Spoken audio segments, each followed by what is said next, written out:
Evening. The politics of illegal migration is not just a big story in the United Kingdom, it is a huge story across the whole of Europe too. In elections in the Netherlands just a few weeks ago, Geert Wilders topped the poll. He's now trying to put together a coalition government so that he can become the Prime Minister. That would have been unthinkable just 10 years ago. And in France, Marine Le Pen is the bookmakers' favourite to win the next French presidential election. And right across Europe, countries are saying this is outrageous, this is wrong. In the wake of that, the French Parliament last night have passed some new laws. They've been passed by Monsieur Macron, but very much seen to be a knee-jerk towards Marine Le Pen. And the European Union have themselves thrashed out a deal. This was concluded in the European Parliament. It's yet to be voted on, but basically saying they're going to set up centres close to the Mediterranean, and that if people have not got the right to be in the European Union, they will be deported. Now, I wonder, are the EU finally waking up to reality? Give me your thoughts, farage@gbnews.com. Now, I recognised just how important this issue was back in 2015.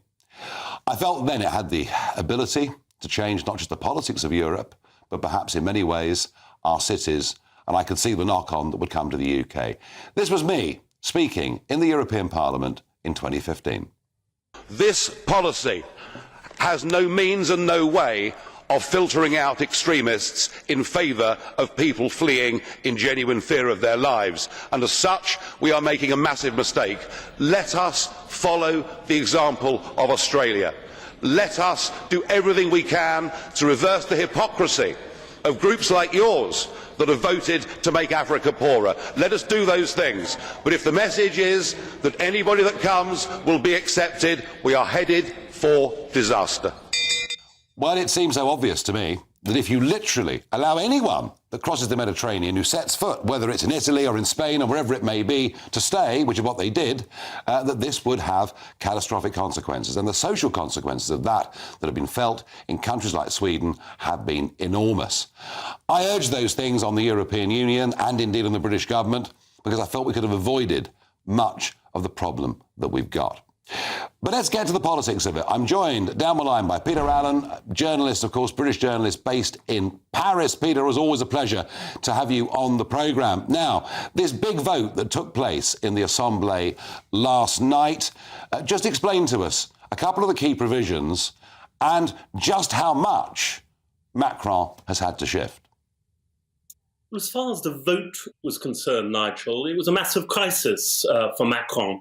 He's been desperate to get an immigration package through for many, many months. He wants it to define his premiership.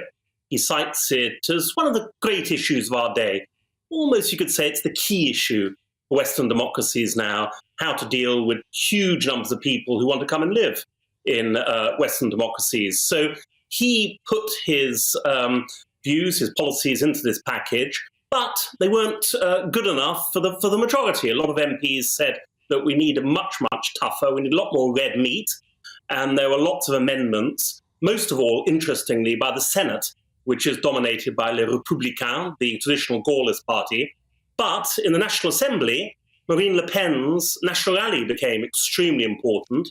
They ended up as the kingmaker of this legislative package. So would you believe it got through last night, Nigel, but about 37 Renaissance Party members, that is Macron's own party, said no to it or abstained.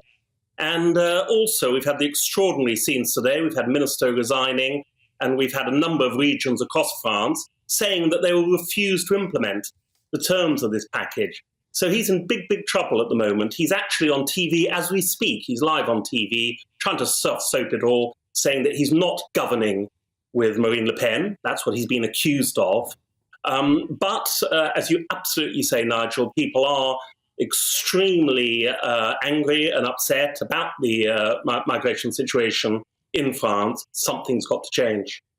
Yeah, and I guess really, politically, this is all very good news for Marine Le Pen. Very good news. She's looking to be third time lucky. She wants to be president in 2027. Emmanuel Macron has to step down then. You're only allowed 2 terms in France. That'll be the end of him. There's nobody really else massively in the frame. And France's system is very, very strange. You can actually become president of France without a parliamentary majority, without many MPs. She's only got about 80 MPs, but she has a very, very good chance of winning that election, Nigel. And the same is happening, Peter, to some extent across much of the rest of Europe, isn't it? I mentioned a moment ago Geert Wilders in the Netherlands, and now even the European Union, trying to put together a package and saying, we'll process people near the Mediterranean coast, we'll send people back who shouldn't be here, and we'll disperse people around Europe. But if you don't want to take the migrants, we'll just take some money from you. But I mean, is there any real prospect of this EU deal working? Because it seems to me that when it comes to migration across the Mediterranean, no one agrees with anybody anymore.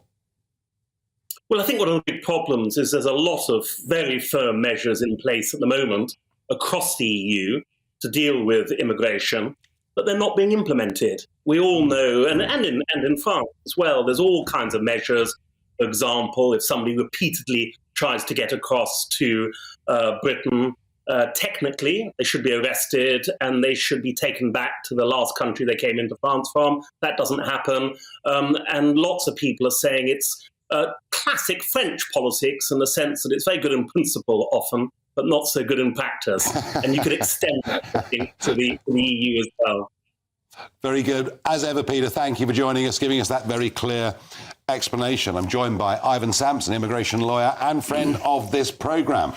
So it isn't just here the big debate's happening, is it, about illegal migration, people crossing in boats. It's happening right across Europe. And I just wonder, there was Rishi Sunak at the weekend, down in Italy, had a very conservative sort of get-together with Giorgia Meloni. Is this narrative helpful in some ways to the British Prime Minister? It may well be. I mean, there's a huge problem in Europe. We've had over 1 million asylum seekers crossing over into EU borders. That's 1 million people. We've felt some of that who've then managed to get down to Calais and cross across to the UK. But it's a huge, huge problem. But I'd like what Peter said, and we've had this conversation many, many times. Yeah. We have the powers to do exactly what we can do to reduce the numbers, to remove people, quickly decide applications, remove those that are not genuine. But we're not doing it. We're not implementing the powers we already have. And people are talking about having new powers. Well, we have those powers. But isn't the fear that we attempt to deport people and then someone takes a legal case to a British court and the judge in the British court quotes one of the early numbered articles from the ECHR, and nothing ever happens? Yes, I think the Refugee Convention is slightly different. We've had this debate. The Refugee Convention is not fit for purpose. This is the 1951. It is. It was designed... So it's out of date. It's out of date. It needs updating. And I think the EU had an opportunity to look at that, and instead of looking at the convention, what can we do to update it? Because you know what it was meant for, Nigel, the Refugee Convention? It was meant for double agents, political refugees. Yeah. That's what it was. People being persecuted because they weren't being protected by their state. It was never designed for people fleeing war-torn situations. So we need to convince not just friends in Europe, but actually the United Nations itself in New York, that there needs to be a proper debate on this and a changing of the 51 Convention. Indeed. It means ratification by about almost 200 members. That is going to be difficult. That's going to take time. Even the new EU agreement needs ratification by all 27 member states. That it may never happen. As well as not being workable, it actually might not even get off the ground. But we still come back to this problem that British judges again and again cite ECHR as a reason that we can't deport people. Yes. So we're stuck with this, and there is a growing body of opinion in this country. The hell with the ECHR. This is sort of Brexit times 2. We need to leave the thing. But of course, that's not straightforward, is it? No, it's not, because what underpins many of the international agreements we have when we left the European Union, for example, the Good Friday Agreement, that was built on the back of the ECHR, underpinning the rights of individuals in Northern Ireland. And then you've got the Trade and Cooperation Agreements. Again, the ECHR underpins that. That has to be unravelled. There's no reason why human rights legislation can be unravelled from those agreements. And I think Europe now is probably more likely to discuss that. This is what I was thinking. Yeah, I think this you is may be what I right. was thinking. Yeah. That actually, you know, we're due to have a renegotiation of the Brexit package anyway in 2025. This could be a moment at which a British Prime Minister, now it could be a Conservative, doesn't look very likely, but it could be Labour, who knows. But it might be the moment where a British Prime Minister actually can say to French and German counterparts, I mean, after all, the German president has said we're at breaking point. You know, a term that I once used, which caused much horror, but hey, it's catching on slowly. It may become easier, because surely, you know, if countries like France want to deal with this problem, you know, surely then there's going to be some impetus for the ECHR to change. I agree with you, because the political mood at the moment is that there's a migration problem. Yeah. And I think every country shares that mood. And then we've got elections coming up, not just in this country, in France as well. And right across Europe, there'll be countries having elections. And there seems to be that mood in the population of those countries, as you said, in the Netherlands, and in Italy, and in France, that migration is... Look, I'm a human rights lawyer, but I recognise we cannot accept every person who's fleeing persecution around the world. No, or claiming to be. Or claiming to be. And the problem is, what do we do with someone who's refused asylum? Nobody's come up with a solution for that. What do we do with them? Well, you know, it was very interesting, sort of final thought on this, that the generic resignation was interesting as immigration minister, because kind of what he was saying was the British government are more concerned about international agreements than they are about dealing with the problem. Yes, but on one hand, they're saying we've got an international agreement with Rwanda.